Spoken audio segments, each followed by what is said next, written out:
अभी पहुंच चुका हूं पूर्णिया इंजीनियरिंग कॉलेज का मेन एडमिनिस्ट्रेटिव ब्लॉक के पास में। और यहां पे एडमिनिस्ट्रेटिव ब्लॉक का गेट के पास में मैं अभी यहां पे हूं। और यहां पे जो है मेरे बैच के 17 बैच के भोलू कुमार हैं और यहां पे सुबह में ये दौड़ने आते हैं। और मैं आपको अभी इनका फीडबैक अभी आपको मैं बताऊंगा। पहले मैं कैमरा को होल्ड कर लूं और उसके बाद मैं बात करता हूं आपसे।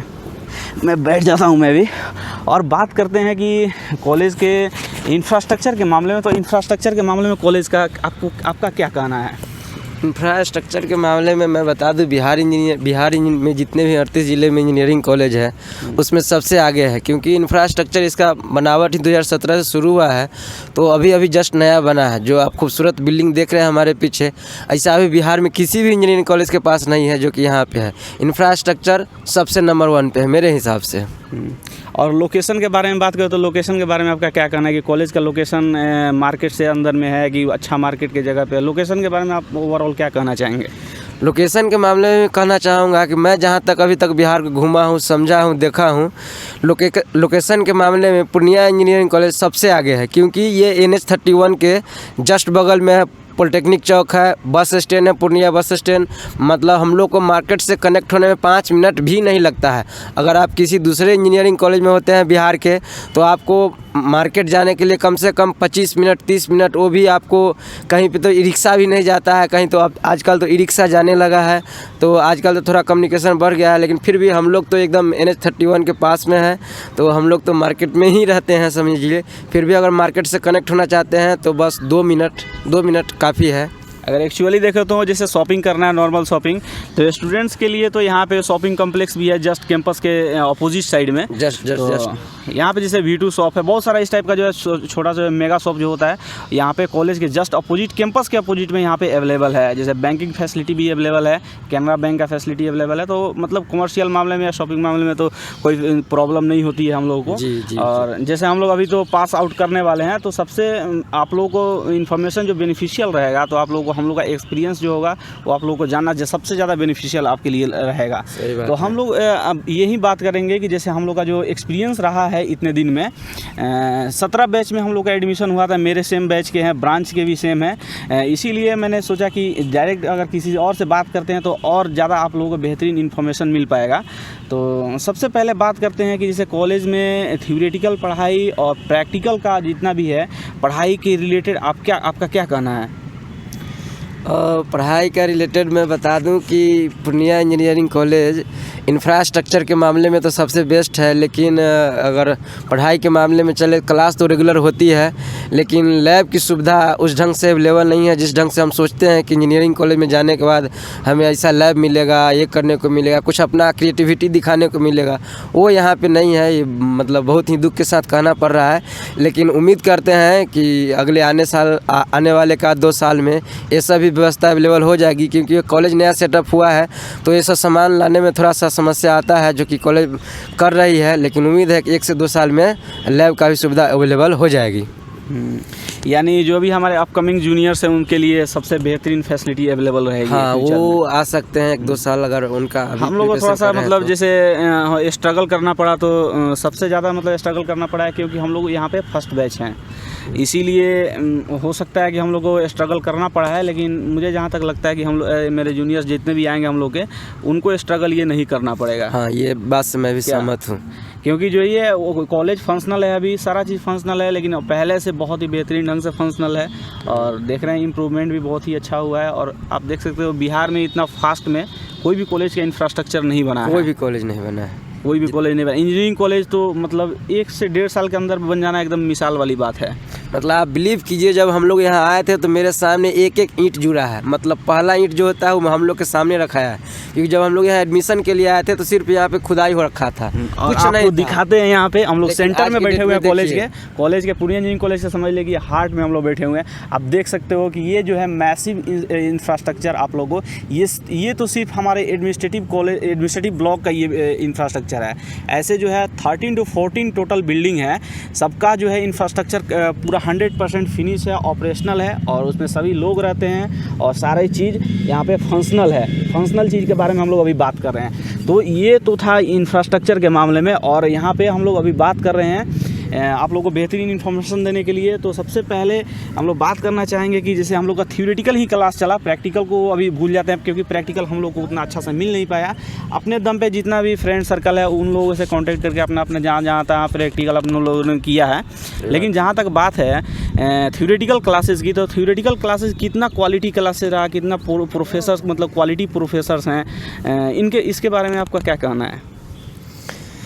मैं बता दूं क्योंकि सवाल तो बहुत ही मतलब इफ़ेक्टिव है, क्योंकि हमारे हिसाब से जितना हम लोग क्लास चला है, हम लोग थ्योरेटिकल बेसिक क्लास चला है, लेकिन हम लोग जिस ब्रांच से बिलोंग करते हैं, सिविल ब्रांच, जिसे मदर ब्रांच कहा जाता है इंजीनियरिंग का, तो हम लोग के ब्रांच में प्रोफेसर मतलब गेस्ट फैकल्टी जितने भी थे मतलब बहुत ही अच्छा पढ़ाते भी हैं, लेकिन जो हम लोग का परमानेंट फैकल्टी है वो हम लोग के प्रति समय थोड़ा कम दे पाते हैं। जो कि अगर मेरा ये वीडियो फैकल्टी देख रहे हैं तो उनसे मेरा ये रिक्वेस्ट भी होगा कि थोड़ा सा इस बात को केयर करें कि मतलब एडमिनिस्ट्रेटिव ब्लॉक में जितने भी काम है वो सब काम होता ही रहता है, लेकिन सबसे इम्पोर्टेंट काम है क्लास होना, जो कि हम लोग क्लास में कहीं ना कहीं सर थोड़ा सा आप हम लोग के प्रति कम समय दिए हैं, लेकिन हम उम्मीद करते हैं कि आगे इस बात को ध्यान में रखा जाएगा और क्लास के लिए रेगुलर किया जाएगा।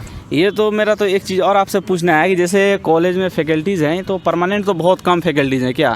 तो ये तो एक्सेप्ट करना पड़ेगा कि जो फैकल्टीज़ बहुत कम है, बहुत कम है। सरकारी कॉलेज है तो यहाँ पे तो मतलब जो भी गवर्नमेंट्स का वर्कलोड रहता है तो प्रोफेसर्स के ऊपर थोड़ा ज़्यादा रहता है। लेकिन आपका गवर्नमेंट से क्या मैसेज रहेगा प्रोफेसर्स के रिगार्डिंग कि प्रोफेसर्स का संख्या बढ़ाया जाए और लैब इक्विपमेंट का सेटअप कराने का जल्द से जल्द, मतलब इसके बारे में आपका क्या सोचना है? इसके बारे में मेरा सोचना है कि मैं कॉलेज प्रशासन गवर्नमेंट से ये रिक्वेस्ट करूँगा कि जितने भी कॉलेज हैं वहाँ नॉन टेक्निकल स्टाफ जितने भी होते हैं, जो काम होता है वो स्टाफ यहाँ कम है। उस स्टाफ की कम होने की वजह से प्रोफेसर को सब काम करना पड़ता है और उस काम करने के वजह से हम लोग क्लास इफेक्टिव होता है, डायरेक्टली उसका इम्पैक्ट हम लोग के ऊपर पड़ता है। और हम लोग फर्स्ट बैच थे तो हम लोग के ऊपर ज़्यादा इफेक्ट पड़ा है, लेकिन अब धीरे धीरे स्टाफ की भी संख्या बढ़ते जा रही है, नॉन टीचिंग स्टाफ की भी रिक्रूटमेंट हो रही है और बिहार सरकार से उम्मीद करेंगे इस काम में जितना तेज़ी कर रहे हैं बिल्डिंग बनाने में, कॉलेज बनाने में, उतना ही तेज़ी करे स्टाफ के रिक्रूटमेंट करने में, क्योंकि अभी बेरोजगारी भी बहुत है और सीट भी हर कॉलेज में खाली है। तो मेरा सरकार से रिक्वेस्ट रहेगा कि हर कॉलेज में जितने भी नॉन टेक्निकल स्टाफ की आवश्यकता है उतना का रिक्रूटमेंट किया जाए जल्द से जल्द। अगर नहीं किया जा सकता है तो उसका एक बहुत ही लंबा इफेक्ट मैं बता सकता हूं, क्योंकि अगर हम लोग अच्छे से पढ़ नहीं पाएंगे तो फिर कल के डेट में हम लोग भी बेरोजगार होंगे, लेकिन उसका इफेक्ट घूम फिर के यही आ जाएगा। ओवरऑल बात करें इफेक्ट का तो यानी बिहार का फ्यूचर डार्क होते चला जाएगा अगर गवर्नमेंट ने ध्यान नहीं दिया। हाँ, गवर्नमेंट ने ध्यान नहीं दिया, क्योंकि इंजीनियरिंग कॉलेज खोल रहे हैं तो बच्चा एडमिशन ले ही रहे हैं और बच्चा एडमिशन ले रहे हैं जिस होप के साथ आ रहे हैं वो उनको व्यवस्था नहीं मिल पा रही है, और जो चाह रहे हैं, जो एक होप के साथ आते हैं कि हम इंजीनियरिंग कॉलेज में जाते हैं तो उनके दिमाग में बहुत सारे सवाल होती है कि इंजीनियरिंग कॉलेज ऐसा होगा, वहाँ पे लैब होगा, एक अच्छा इन्वायरमेंट होगा, जो कि सेटअप करना एक सीनियर काम होता है इन्वायरमेंट सेटअप करना।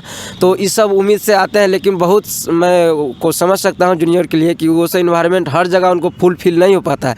कुछ कॉलेज है बिहार में जो ये सब इन्वायरमेंट दे पा रहा है, लैब भी अच्छा है, इन्वायरमेंट भी अच्छा है, लेकिन 38 कॉलेज जहाँ तक अभी बिहार में खुल चुका है हर कॉलेज में व्यवस्था नहीं है और इन्वायरमेंट बहुत ही गंदा है। इस गंदा होने की वजह यही है कि वहाँ स्टाफ कम है, बच्चा पढ़ नहीं पा रहा। जब बच्चा पढ़ेगा नहीं तो कहीं ना कहीं कंस्ट्रक्टिव माइंड डिस्ट्रक्टिव माइंड में कन्वर्ट हो जाता है और कुछ ना कुछ खुरपाती काम होने लगता है। इस वजह से इन्वायरमेंट ख़राब हो जाता है। यानी जो है बच्चा सब जितने भी पहुँचते हैं सब कंपटीशन के थ्रू यहाँ पे आते हैं। तो यानी अगर गवर्नमेंट ध्यान नहीं देती है तो उनकी जो एक्चुअल पोटेंशियल है पूरी खराब होते जा रही है। वही ना कंस्ट्रक्टिव धीरे-धीरे इससे तो आप एग्री करते हैं पोटेंशियल अच्छा पोटेंशियल खराब होते जा रहा है। क्योंकि गेट क्वालिफाई करके आजकल आ रहे हैं, हम लोग तो बीसीसी क्वालिफाई करके आए थे, लेकिन जब 18 बैच से हर लोग गेट क्वालिफाई करके हम लोग का तो जब एडमिशन हुआ था तो पीटी मेंस भी हो रहा था, जेईई मेन से अब आ रहे हैं सब लोग।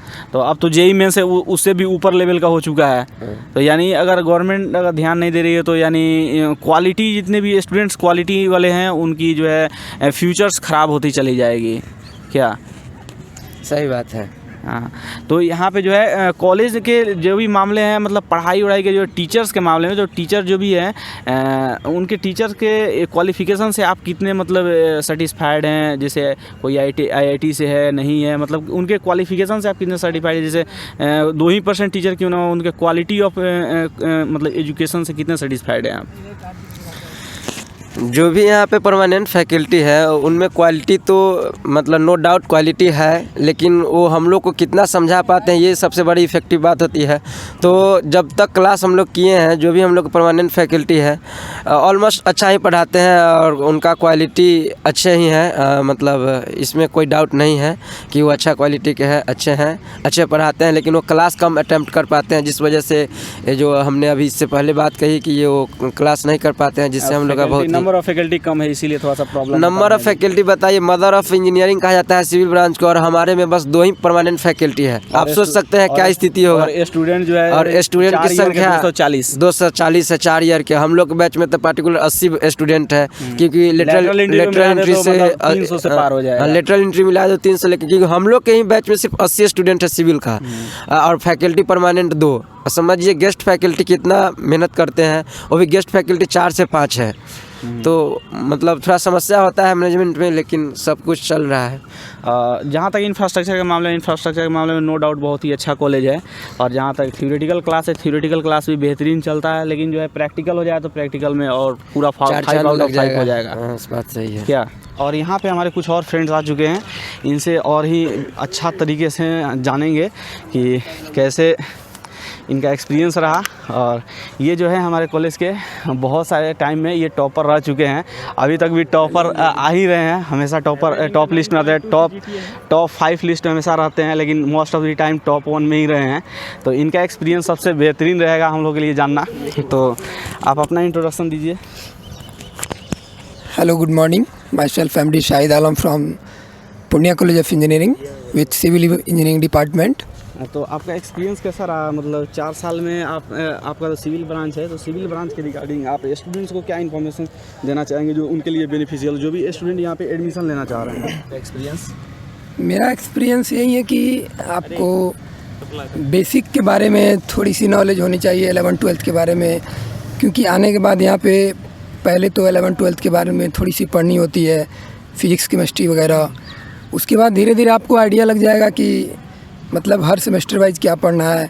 टीचर बहुत अच्छे हैं यहाँ के, आपको कोई भी डाउट पूछनी हो तो उसके लिए कोई दिक्कत नहीं होती है यहाँ पे।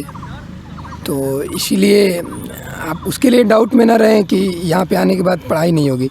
थोड़ी सी जो भी होगी दिक्कत आपको, वो भी शुरू में नहीं होगी, थोड़ी सी सेकेंड ईयर के बाद ही होगी। लैब के बारे में प्रॉब्लम होगी, और सारी थ्योरेटिकल जो भी चीज़ है वो क्लियर है यहाँ पे। ओवरऑल आपका एक्सपीरियंस कैसा रहा 4 साल के अंदर? जैसे आप तो अभी पास आउट होने वाले हैं, तो आप मतलब क्या सजेशन देना चाहेंगे जो भी अपकमिंग स्टूडेंट्स हैं यहाँ पे, जो भी इंटरेस्टेड हैं एडमिशन लेने के लिए, उनके लिए आपका क्या राय रहेगा? उसके लिए मेरा यही राय रहेगा कि आप आएँ, यहाँ पे आएँ, बेहतर करें। मेरा विश रहेगा आप यहाँ ज़रूर बेहतर करेंगे, बट आपको थोड़ी सी सीरियस होके पढ़ाई करनी होगी। और मैं भी थोड़ा सा शुरू में सीरियस हुआ था, धीरे धीरे लास्ट में मैं भी जो है गेट में भी अपीयर हुआ, बट मेरा गेट देना मेरा मकसद नहीं था, इसलिए मैं स्कोर नहीं कर पाया। और बट आप अच्छा करेंगे। तो ये रहा इनका एक्सपीरियंस। और यहाँ पे हमारे गार्ड साहब हैं, तो गार्ड साहब आप क्या कहना चाहेंगे जो भी यहाँ पे स्टूडेंट्स एडमिशन लेने वाले हैं उनके लिए? कॉलेज कैसा है और उसके बारे में आपका कैसा एक्सपीरियंस है? जब से आप कब से ज्वाइन किए, मतलब कितना दिन हो गया आपको रहते हुए? तो तकरीबन 2 साल हो गया। 2 साल हो गया। तो यहाँ पे स्टूडेंट्स जो भी हैं आपका मतलब कैसा एक्सपीरियंस रहा उनके साथ में, मतलब कैसे स्टूडेंट्स हैं? अच्छे स्टूडेंट्स हैं? अच्छा रहा। और यहाँ पे मतलब जो भी स्टूडेंट्स एडमिशन लेने वाले हैं तो उनके लिए भी एक्सपीरियंस अच्छा रहेगा फ्यूचर में। हाँ, आने वाले टाइम में तो अच्छा रहेगा वैसे। और यहाँ का जो टीचर से आप लोग का जो रिलेशन है वो किस ढंग का रिलेशन है? टीचर अच्छे से बिहेव करते हैं आप लोग के साथ? अच्छे ट्रीट करते हैं, क्योंकि आप लोग नॉन टेक्निकल स्टाफ हुए, तो ऐसा कुछ नहीं मतलब होता नहीं ना? हाँ, नहीं, अच्छा व्यवहार करता है यहाँ पे जो भी है, मतलब जो बहुत ही अच्छा सबके बीच में जो है यहाँ पे रिलेशन रहता है, कोई भी प्रॉब्लम ऐसी नहीं होती। आपको कोई भी प्रॉब्लम हो तो आप अपने सीनियर बॉय से आप कांटेक्ट कर सकते हैं, और आपको मतलब प्रॉब्लम कुछ भी नहीं होने वाली है। और यहाँ पे जो भी अगर कुछ प्रॉब्लम भी आती है तो हमारे प्रिंसिपल सर हैं, तुरंत डायरेक्ट आपको अप्रोच करके आप अप्रोच कीजिए प्रिंसिपल सर को, आपकी प्रॉब्लम तुरंत सॉर्ट आउट हो जाती है। तो ये मतलब कॉलेज का माहौल है। और आप कभी भी कोई भी प्रॉब्लम हो तो प्रॉब्लम के लिए आपको रिजोल्यूशन के लिए कोई दिक्कत नहीं होता, डायरेक्ट आप किसी भी प्रोफेसर्स को अप्रोच कर सकते हैं। अभी सीनियर बॉय से ही आपकी प्रॉब्लम सॉल्व हो जाएगी, कोई भी प्रॉब्लम होती है तो। और यहाँ पे हैं एक मैकेनिकल इंजीनियरिंग के स्टूडेंट हैं यहाँ पे, अम्मार जी का एक्सपीरियंस कैसा रहा है और इनसे बात करते हैं। तब अपने बारे में बताइए अम्मार जी। गुड मॉर्निंग, और मेरा नाम अम्मार है और मैं मैकेनिकल इंजीनियरिंग डिपार्टमेंट से हूँ, फाइनल ईयर स्टूडेंट। और मेरा एक्सपीरियंस ओवरऑल जो रहा है तो थ्योरेटिकल तो जैसा सब ने बोला, भोलू जी हैं, सैम हैं और शाहिद है कि थ्योरेटिकल में आपको कोई प्रॉब्लम नहीं होगी। और रही बात जहाँ तक लैब इक्विपमेंट की, तो लैब इक्विपमेंट सही में फर्स्ट ईयर में तो आपको कोई दिक्कत नहीं होगा। जैसे आपको पेपर ड्राइंग होगा, उसके बाद सॉफ्ट जो है कंप्यूटर लैब है, लैंग्वेज लैब, इसमें कोई दिक्कत नहीं है। इलेक्ट्रिकल में भी कोई दिक्कत नहीं है। लेकिन जब आप मैकेनिकल में जब ये सेकेंड ईयर में जाएंगे तो आपको सॉफ्टवेयर सीखने के लिए, जैसे डिज़ाइनिंग के लिए होता है कैटिया, सॉलिडवर्क्स, इसे इसके लिए कोई दिक्कत नहीं है। लेकिन जब आप हार्ड ये यानी वर्कशॉप खोजेंगे तो आपको थोड़ा प्रॉब्लम होगा, क्योंकि वर्कशॉप अभी सेटअप हुआ नहीं है। सर लोग बोल रहे हैं कि सामान आया है, लेकिन अभी कुछ सेटअप किए नहीं हैं हम लोग। यानी मतलब अगर किसी स्टूडेंट्स का मकसद ये हो कि हमको किसी मल्टीनेशनल कंपनी में जाना है तो उन लोगों का स्ट्रेटजी कैसे अपनाना चाहिए कि जैसे कि सॉफ्टवेयर उनका मतलब जितने प्राइवेट सेक्टर्स हैं उनके हिसाब से उनका प्रिपरेशन करना चाहिए, और उसके बारे में आपका क्या सजेशन है कि उनको कैसा प्रिपरेशन करना चाहिए, उनको थोड़ा बता सकते हैं तो उनके लिए ज़्यादा हेल्पफुल रहेगा।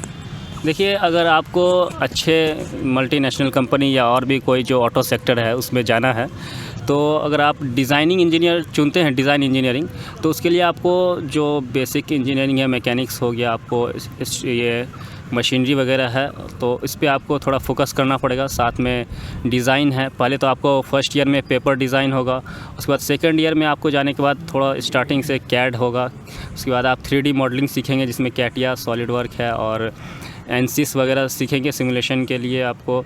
तो अगर आप R&D और डिज़ाइनिंग में जाना चाहते हैं तो आप यहाँ से कर सकते हैं, थोड़ा आपको गाइड मिल जाएगा। थ्योरेटिकल में तो कोई दिक्कत होने वाली नहीं है और सॉफ्टवेयर भी आप सीख सकते हैं। और जहाँ तक बात आपको अगर ये मशीनरी डिपार्टमेंट में आपको अगर प्रैक्टिकल चाहिए तो आप यहाँ किसी वर्कशॉप में भी जा सकते हैं। इस टाउन में, पूर्णिया सिटी में ऐसा वर्कशॉप है मैकेनिकल से रिलेटेड, ऑटोमोबाइल का, तो उसमें आपको इंजन ओवरऑलिंग वगैरह ये सब जो है उसमें आपको क्लियर हो जाएगा। और थोड़ा प्रोडक्शन डिपार्टमेंट में दिक्कत हो सकता है, जैसे उसमें कास्टिंग होता है, मेल्टिंग वगैरह करना पड़ता है आयरन का, तो वो आपको जब तक कॉलेज में सेटअप नहीं होगा या वो आपको बाहर जाके करना पड़ेगा फ़िलहाल, यहाँ उसका सेटअप नहीं है। यानी उसके लिए बोले तो अगर कुछ भी अगर ज़रूरी है तो अपने लिंक से अपने कहीं पे जाकर के NIT में कोई स्टूडेंट हैं पढ़ते हैं तो अपना पास बनवा कर वहाँ पे जाके अपना लैब कर सकते हैं क्या? हाँ, उसके लिए आपको अगर कहीं कांटेक्ट है तो चले जाइए। और उसमें प्रोडक्शन में एक चीज़ है कि जैसे उसमें भी अब आजकल स्मार्ट प्रोडक्शन है, उसके लिए आपको CNC प्रोग्रामिंग है, DNC पार्ट प्रोग्रामिंग, उसके बाद NC है, तो ये सब आप सीख सकते हैं, कोडिंग वगैरह, क्योंकि आजकल प्रोडक्शन में भी कन्वेंशनल के साथ साथ अब जो है कंप्यूटर बेस्ड होने लगा, तो आप ये सब सीख के रख सकते हैं। बाद में आप सिविल में भी कोडिंग वगैरह सब्जेक्ट ऐड कर दिया है। बिल्कुल। तो अगर आप मतलब इंजीनियरिंग में आना चाहते हैं तो आपको मतलब कोडिंग जो है, कोडिंग सबसे पहले प्रायोरिटी गवर्नमेंट की भी अब होने लगी है धीरे धीरे, क्योंकि जो है अभी आर्टिफिशियल इंटेलिजेंस के विदाउट आर्टिफिशियल इंटेलिजेंस आप कुछ सोच भी नहीं सकते। हर चीज़ में आर्टिफिशियल इंटेलिजेंस आते जा रहा है, तो आपको कोडिंग सीखना मैंडेटरी है। यहाँ तक कि सिविल इंजीनियरिंग वालों को भी 2-3 सॉफ्टवेयर सीखने पड़ते हैं, यानी C, जावा और फिर से jQuery वगैरह। इसमें जो भी लेटेस्ट सॉफ्टवेयर हैं कॉलेज के थ्रू रिकमेंड किया जाता है, डिफरेंट कॉलेज के थ्रू डिफरेंट सॉफ्टवेयर रिकमेंड किए जाते हैं। और वैसे तो ब्रांच से रिलेटेड जितने भी सॉफ्टवेयर होते हैं, जैसे सिविल का हो गया AutoCAD, Revit और फिर से STAAD Pro, ETABS, SAFE वगैरह, जितना भी सॉफ्टवेयर है स्ट्रक्चरल इंजीनियरिंग के, वो सारे सीखने पड़ते हैं। अगर आपको MNC को अप्रोच करना है तो क्या आपका सजेशन भी यही रहेगा कि जितने भी सॉफ्टवेयर्स हैं सिविल इंजीनियरिंग के वो सारी चीज़ सीख लेने चाहिए? हाँ, सीख लेनी चाहिए। अगर प्राइवेट सेक्टर में जाना, नहीं तो गवर्नमेंट सेक्टर में जाना है तो आप डायरेक्ट गवर्नमेंट का प्रिपरेशन करना पड़ेगा। फर्स्ट ईयर से अपना स्टार्ट कर दीजिए, ज़्यादा सही रहेगा। वो भी डेप्थ से, क्योंकि गवर्नमेंट जॉब के लिए डेप्थ से नॉलेज चाहिए, तो आप हर सेमेस्टर को अच्छे से कवर अप करें और अच्छे से उसको स्टडी करें। ठीक है, तो आपका मतलब ये ओवरऑल एक्सपीरियंस अच्छा रहा है 4 साल में क्या? हाँ, बहुत ही अच्छा रहा। हाँ, जैसे थ्योरेटिकल सपोर्ट के लिए आपको कहीं भटकना नहीं पड़ेगा, जैसे कहीं नहीं भटकना लोग मेडीजी पड़ेगा। के लिए जाते हैं स्टूडेंट्स, मेडीजी वगैरह डिफरेंट इंस्टीट्यूट्स में जाते हैं, तो अगर आप फर्स्ट ईयर से अच्छे से प्रिपरेशन करते हैं तो कोई प्रॉब्लम नहीं होगी क्या? नहीं, कोई प्रॉब्लम नहीं होगी। टीचर्स भी सब बहुत ही सपोर्टिव हैं, कुछ भी आपको प्रॉब्लम होती है तो डायरेक्ट आप कांटेक्ट कर सकते हैं एचओडी के। जो डिफरेंट कॉलेज के एचओडी जो है आपको अप्रोच करने के लिए जो है बहुत ही प्रॉब्लम होती है, डायरेक्ट अगर रिस्पॉन्स भी नहीं देते हैं। लेकिन पीसी का जो है थोड़ा सा अलग टाइप का है माहौल है, यहाँ पे डायरेक्ट आप किसी भी एचओडी को आप मिल सकते हैं, कभी मिल सकते हैं, जब एकेडमिक ब्लॉक में हो तो, या नहीं भी हो तो अपने रेसिडेंस में भी हो तो तब भी आप बात कर सकते हैं। बिल्कुल रिस्पॉन्स देते हैं कभी भी, 100% फ्रेंडली रिलेशन है स्टूडेंट और प्रोफेसर के बीच में, उसके लिए कोई और ये दिक्कत किसी नहीं है। भी मतलब कैंपस के लिए बहुत ही ज़रूरी है ये रिलेशन होना। बहुत जरूरी है। और यहाँ का जो भी स्टूडेंट्स आने वाले हैं उनके लिए फ्यूचर ब्राइट है। यहाँ पे सब चीज़ लैब सेटअप हो रहा है, लगभग जितने भी बाकी लैब है लैब सेटअप हो रहा है। और होप कि आप लोग अगर एडमिशन अगर लेते हैं तो तब तक आपका पूरा 100% ऑपरेशनल रहेगा और आप लोग का करियर भी ब्राइट होगा। हम लोग ऐसा भी विश करते हैं कि आप लोग और भी ब्राइट निकले यहाँ से करियर अपना बना करके, और हम लोग से बहुत ही आगे निकले आप लोग, और हम लोग का यही विश रहेगा। और वीडियो अच्छा लगा तो सब कोई लाइक कर दीजिए, शेयर कर दीजिए और चैनल को सब्सक्राइब भी कर दीजिए, ताकि आपको हर छोटी बड़ी जानकारी इस कॉलेज के माध्यम से, हम लोग के माध्यम से आपको मिलता रहे। और सही जानकारी तो आप यूट्यूब पे सर्च करके देख सकते हैं, पूर्णिया इंजीनियरिंग कॉलेज के बारे में बहुत सारे वीडियो मिल जाएंगे। लेकिन हम लोग से जो जानकारी मिला है इसका 100% गारंटी है कि सही जानकारी, ऑथेंटिक आपको इन्फॉर्मेशन मिलेगा। क्योंकि ये जो है हम लोग यहाँ पे 4 साल बिता चुके हैं और हम लोग का ये जो है 4 साल का जो है निचोड़ है, एक्सपीरियंस है जो आप लोगों को हम लोग बता रहे हैं, जो कि कहीं नहीं मिल पाएगा। और इस चीज़ को जानने के लिए आप लोग 4 साल बिता भी देंगे तब भी आप लोगों को नहीं मिलेगा, अभी शायद नहीं मिल पाएगा। आप लोग शायद यहाँ बैठ करके ये स्टोरी सुनाए किसी को। ये स्टोरी सुना है, बस सही है। क्योंकि हम लोग यहाँ उस समय से है जहाँ यहाँ कुछ नहीं था, कुछ नहीं, बहुत मतलब स्ट्रगल हम लोगों ने देखा है, बहुत स्ट्रगल देखा है, तब जाके ये जैसे कैंपस के अंदर में हम लोग यहाँ पे बैठे हुए हैं। आज ये सुकून से बैठे हुए हैं। ये 4 साल का एक बहुत ही बड़ा मेहनत है और इसके पीछे सर का ही बहुत बड़ा और सरकार का भी बहुत बड़ा योगदान रहा। अब सरकार से लेकिन हम आपका क्या डिमांड रहेगा? एक चीज़, कोई भी एक चीज़ अगर डिमांड करना चाहें सरकार से तो क्या आप डिमांड करना चाहेंगे अभी अपने कॉलेज के लिए? सरकार से हम डिमांड करना चाह रहे हैं, अभी का जो स्थिति है परिस्थिति देखते हुए, कि जिस तेज़ी से सरकार हर जिले में इंजीनियरिंग कॉलेज खोल रही है उसी तेज़ी से रिक्रूटमेंट भी किया जाए। क्योंकि बेरोजगारी इतनी है और जब कॉलेज खुल रही है तो वहाँ पे स्टाफ की भी आवश्यकता पड़ती है, और स्टाफ है नहीं, स्टाफ न होने की वजह से प्रोफेसर को वो सब काम करना पड़ता है। और जब प्रोफेसर वो काम करते हैं तो प्रोफेसर जिस काम के लिए उस काम में डिले हो जा रहा है, यानी क्लास में डिले हो जा रहा है। तो मैं सरकार से मेरा सबसे पहला रिक्वेस्ट यही होगा कि अगर वो जिस तेज़ी से इंजीनियरिंग कॉलेज खोल रहे हैं उस तेज़ी से, उसके दुगनी तेज़ी से उसमें रिक्रूटमेंट किया जाए, टेक्निकल और नॉन टेक्निकल स्टाफ बोथ दोनों का।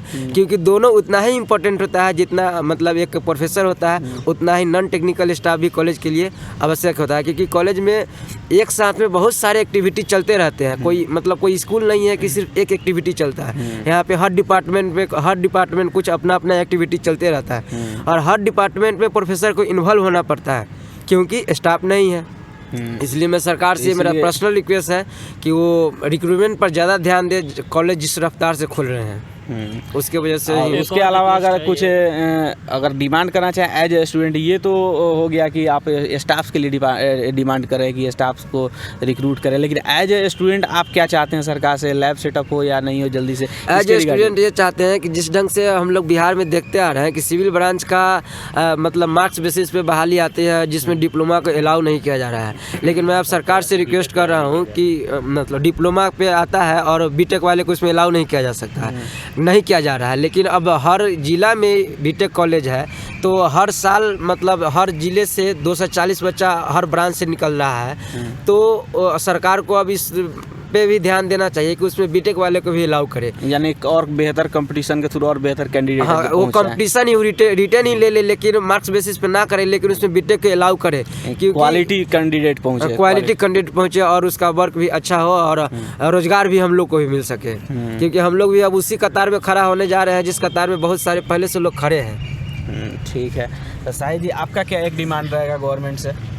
डिमांड यही रहेगा कि लैब सेटअप के बारे में जो है लैब इक्विपमेंट जितना भी है वो जल्द से जल्द जो है सरकार मुहैया करावे, ताकि कॉलेज जो है प्रशासन उसको पूरी तरह से दे सके स्टूडेंट के बीच में। यानी लैब अगर हो जाएगा तो स्टूडेंट्स और क्वालिटी स्टूडेंट्स और निकलेंगे यहाँ से, जो बिहार के फ्यूचर को और बेहतरीन बनाएंगे। जी जी बिल्कुल, टोटल कंप्लीट दिक्कत दूर हो जाएगा अगर लैब पूरी तरह सेटअप हो गई तो। आपकी क्या एक डिमांड रहेगी गवर्नमेंट से? मेरी डिमांड यही है कि जो सभी फ्रेंड्स कर रहे हैं लैब, और लैब के साथ साथ एक डीएसटी जो है उसके अंदर रेगुलेटरी कमीशन जो है ओवरऑल 38 कॉलेज के जो इंजीनियरिंग कॉलेज हैं, तो उसमें रेगुलेटरी कमीशन को थोड़ा इफेक्टिव किया जाए, क्योंकि कॉलेज में क्या होता है नहीं होता वो रिपोर्ट होना चाहिए, ताकि उसको गवर्नमेंट को पता चले क्या कमी है नहीं है, डिपार्टमेंट उसको रिक्रूट करे और जो सेटअप है लैब का वो जल्दी कर पाए, क्योंकि ये टाइम टू टाइम मेंटेन करना ज़रूरी है। ऐसा नहीं है कि एक बार कर दिए हैं वो परमानेंटली रहेगा, इसको टाइम टू टाइम मेंटेन करना पड़ता है किसी भी चीज़ को। यानी एक मॉनिटरिंग बॉडी को अच्छे से एग्जीक्यूटेबल बनाने के लिए आपका यही डिमांड है? बिल्कुल इफेक्टिव से उसका एग्जीक्यूशन होना चाहिए इफेक्टिवली, यही डिमांड है। स्टूडेंट्स को और बेनिफिट अच्छे से मिल पाए। बिल्कुल, और इसको कनेक्ट किया जाए ताकि अदर स्टेट से और अच्छे कॉलेज से।